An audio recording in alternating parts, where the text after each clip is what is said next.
So hello, what's up mga J-Vlog? Welcome ulit sa panibagong video, and for today's video, ayan, i-review natin itong isang napakalupit, sobrang murang tablet ngayong 2025 at itong Infinix X Pad 20. Sulit kaya to? Tara, check natin.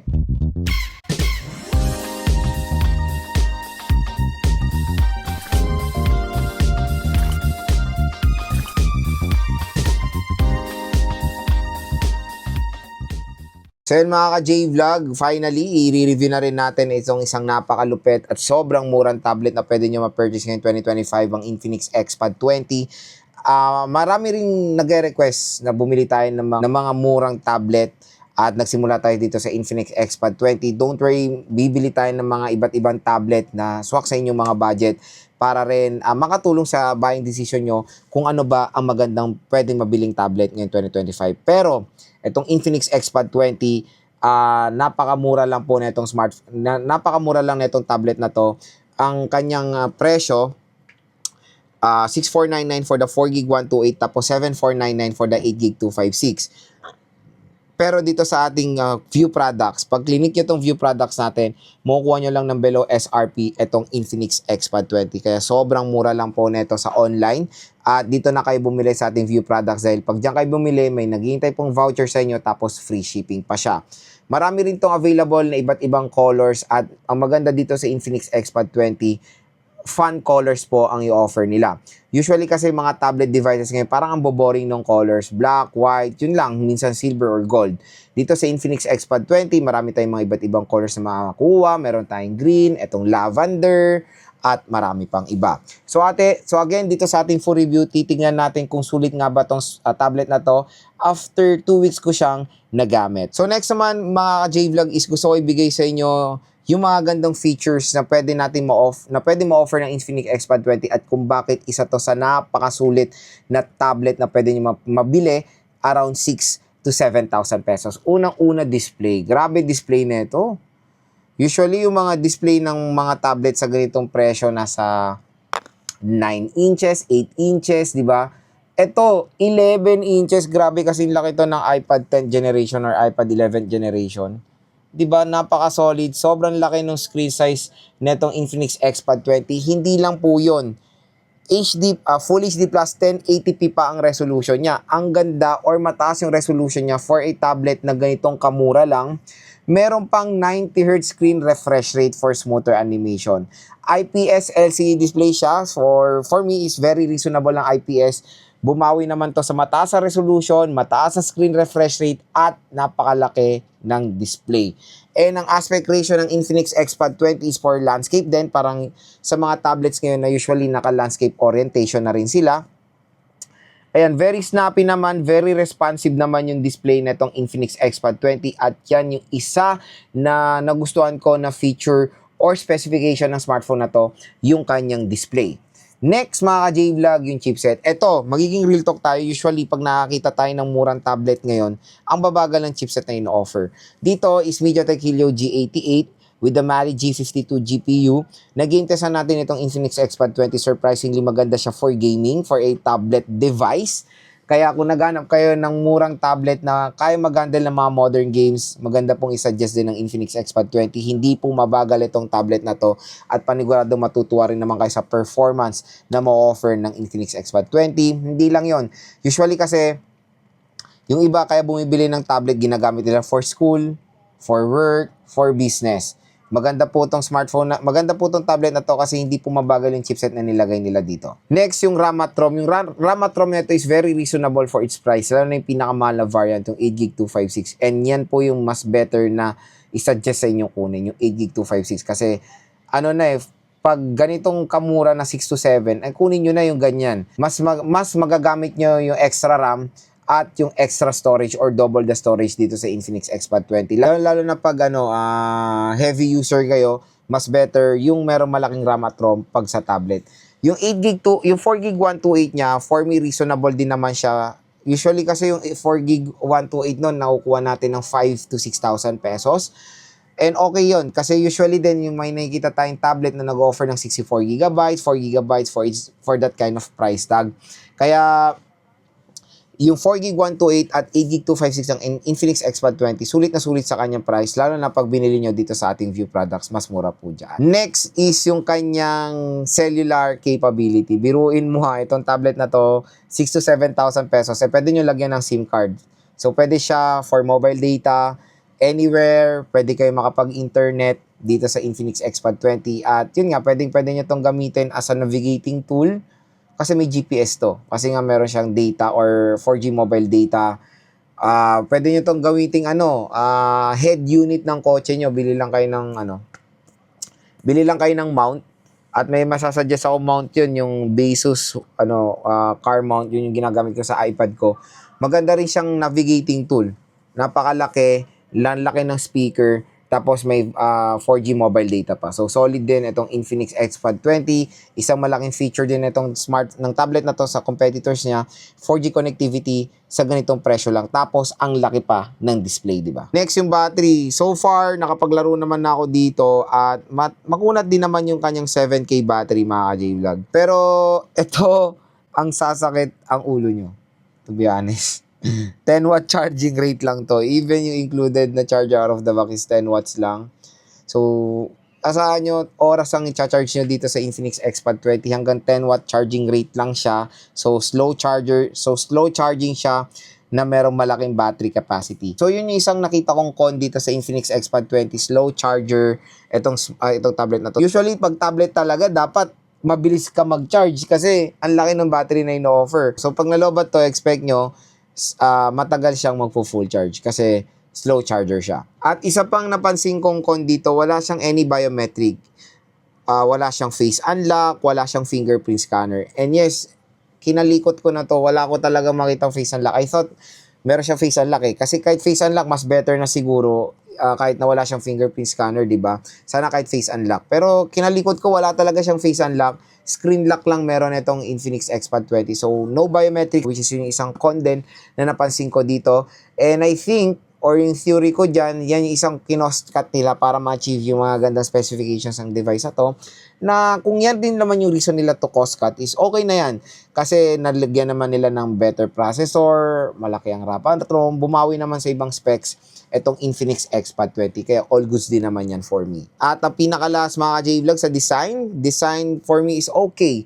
Lalo na ang isang buying factor ko dito sa tablet na to. Kaya nag-decide din ako i-review to. Yung kulay, ang gaganda kasi ng kulay na mo offer nito, very attractive siya. Kasi usually pag nakakita ko ng tablet, sobrang boring nga ng mga colors na mo offer, diba? Pero dito, fun color siya, like parang nare-resemblance ko dito yung color ng mga iPad Air, budget iPads na meron mga fun colors na meron na makikita natin sa Infinix Xpad 20. So for me, ayan, very aesthetic din naman ang itsura na itong tablet na to. At ang maganda dito, pag bumili kayo 6 to 7,000 pesos, may kasama pang case na leather feel pa. And napaka-solid po niyan mga J-Vlog, diba? Sobrang sulit netong Infinix Xpad 20 sa design and aesthetic din. Lalo-lalo na pag nilagay nyo yung kasamang case niya. So yun mga ka-J-Vlog, yung ating pros and cons dito sa Infinix Xpad 20. So hopefully nakatulong itong mga sinabi ko sa inyo when it comes sa buying decision nyo dito sa tablet na to. So far so good, napakasulit ng specs niya sa murang halaga lang. At kung interested nga kayo dito, i-click nyo na lang tong view products natin. Dahil dyan, matik, sobrang mura lang netong Infinix Xpad 20. So yun, next explore natin yung design at build quality netong Infinix Xpad 20. So gagamit tayo ng ultra wide lens kasi sobrang laki nung Infinix Xpad 20. Ayan. So yun nga, available siya sa mga iba't ibang colors. At ang maganda nga sa Xpad 20, ang gaganda ng colors na available nila. Itong purple nila, pero meron tong green at marami pang ibang color. So, polycarbonate back, expect na natin yan for a budget tablet. Pero okay, ang ganda ng design niya. Okay, very minimalist lang yung design niya at nakakaakit yung kanyang color. At marami rin kasi sa atin naghahanap ng tablet na syempre yung kumbaga sa kulay, ma-attract sila. etong Infinix, ang dami po nilang ino-offer na iba't ibang colors. At usually kasi pag tablet, di ba, parang ang boring ng color. Black, silver, gold. Ito naman is fun color yung ino-offer. And meron siyang camera setup na ganito, pero single camera lang po ito. Tapos ito yung flash. So mapalinlang lang ng konti, nakala nyo sa malayuan is dual camera po ito, pero single camera lang siya. In fairness, slim design siya at magaan din itong Infinix XPad 20 for 7,000 mAh battery capacity. At dito sa ating left side, dito sa ating right side, meron tayong microphone at yung volume rocker. Sa taas naman ng smartphone is nandito yung ating power button, yung isang speaker grills niya. Sa left side is yung SIM tray. Yes, pwede po ito lagyan ng SIM card, 'di ba? Napakalupit. Nandito sa baba is a 3.5mm headphone jack Type-C at yung isang speaker grills niya. At yung orientation na ito is pa-landscape talaga. Usually pag tablet na bibili nyo, landscape orientation na sila. At in fairness, malaki ang screen talaga na itong tablet na to. Biruin mo, 11 inches. Kasukat niya na rin almost yung mga iPads, di ba? Lalo na yung budget iPad. Ito is Full HD Plus 1080p resolution, and usually sa mga ganitong tablet na ganitong kamura, HD Plus 720p no offer, maliliit yung display. Ito solid, ang laki ng display, mataas pa yung resolution niya. IPS LCD display, for me acceptable na yan. Grabe, ang laki na nga ng in-offer na display. Ang maganda pa doon, 90Hz screen refresh rate pa siya for a tablet device. Kaya naman, ang smooth naman ng ating pag-scroll dito sa Infinix XPad 20. Overall, maganda naman yung design na mo-offer din itong tablet na to. Ayan. And yung build quality niya, very common naman na yan sa mga ganitong presyo na polycarbonate. Ang maganda dito, nag-offer sila ng case. O, di ba flip case pa? Oh, panis. Pwede pang gawing stand. Maganda rin yung ano niya, yung kasamang case, leather feel. Oh, 7,000 pesos, ganito na, may libre pang case. Sulit na sulit talaga. So I know, hindi tayo more on nagfo-focus sa camera ng tablet, pero explore na rin natin yung camera app niya para rin naman kasama naman talaga to sa mga review natin, di ba? So AI camera, ayan, marami rin tayong ganap dito sa camera niya. Meron tayo ditong flash. Ayan, meron tayong settings. So, sa settings niya, ganito kasi patayo eh. Pwede natin customize yung watermark niya, shooting methods. Yun lang yung ano dito. Dapat pag naka-landscape orientation, pati sana yung settings ng camera, naka-landscape. Pero, tignan natin ha. Ayan, naka-auto-rotate na siya, pero hindi siya nag-rotate dito sa camera. Yun lang naman ang problem. Tignan nyo to ha, naka towards sa atin na to, yung nasa taas, pero itong nasa baba, hindi. Usually, dapat, di ba, gumaganon din yan or sumusunod. Yun lang naman yung parang nakita kong flaw sa software niya. Pero, yun, meron siyang 2x zoom hanggang 4x digital zoom tayo. At, in fairness, sa rear camera is meron beauty mode at portrait mode. May panorama pa. Di ba, lupit? Video niya naman for a tablet is mataas din naman, 2K resolution. Wala siyang support sa any 60fps, pati sa rear camera niya or sa front-facing camera. Meron din siyang time-lapse. So, sa front-facing camera naman, ayan. Front-facing camera video is support din ng 2K resolution. In fairness, for a camera na in fairness sa front-facing camera ng tablet, may 2K resolution, di ba? Solid. AI camera, syempre, beauty mode, oh, di ba? Beauty mode din siya. And I know, marami rin naman talaga sa atin ang hindi gumagamit ng camera sa tablet. And meron naman tayong smartphone to do that. At mas better pa yung quality. So, yun nga, ang purpose mostly talaga ng camera ng tablet is for video call. Or kung may take ka lang ng photo na gusto nyo i-send sa kausap nyo sa Messenger. So, speaker test tayo dito sa Infinix XPad 20. So, stereo speaker siya. Ayan. Pag naka-landscape orientation, nandito yung speaker. Kabilaan. So, check natin. So, ito yung sinasabi ko parate pag gusto nyo bumili ng product dito sa ating channel is i-click nyo yung view products na yan. Ayan o. Tapos i-click nyo yan. Tapos mariredirect kayo sa online. Tapos may voucher na gintay sa inyo. Don't worry, official store po ng mga brand ang nilalagay ko dyan. So, check natin yung speakers. So, hello, what's up mga ka-J-Vlog? Welcome ulit sa panibagong video. And for today's video, bibigyan ko kayo ng 5 reason why you should purchase the Realme Note 70 ngayong 2025. So, tara, check natin. In fairness, malakas mga ka-J-Vlog for a budget tablet ha. dual stereo speakers for immersive sound.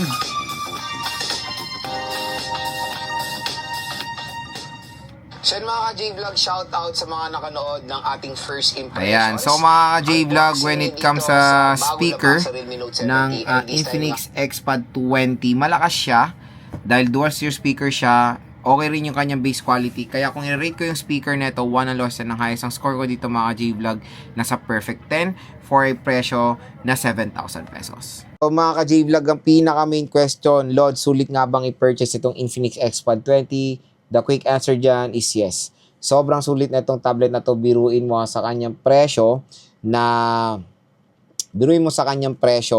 6 to 7,000 pesos. Meron ka ng 8GB 256 na tablet. Pwede pang lagyan ng SIM card. Napakaganda pa ng mga color options. Ang laki pa ng display, 11 inches, Full HD+, 1080p pa, 90Hz screen refresh rate pa, hindi rin mabagal yung chipset na nilagay nila. Snappy rin naman for its price. Naka-dual stereo speakers pa, lightweight, at ang laki po ng battery. Kumbaga, nandito na ang hinahanap nyo sa Infinix Xpad 20 sa murang tablet na pasok lang sa inyong budget. Kaya wag na kayo magdalawang isip pa, maganda pong i-recommend itong Infinix Xpad 20 sa lahat ng mga consumers dyan, sa mga consumers na gagamitin ito for business, consumers na gagamitin to for school, consumers na gagamitin to sa kanilang work, at sa consumers na at sa mga consumers na power hungry when it comes sa multimedia at sa games. So kung interested nga kayo dito sa Infinix Xpad 20, i-click nyo na lang po itong view products natin dahil po dyan, napakamura, bagsak presyo, below SRP, ang Infinix Xpad 20 dyan.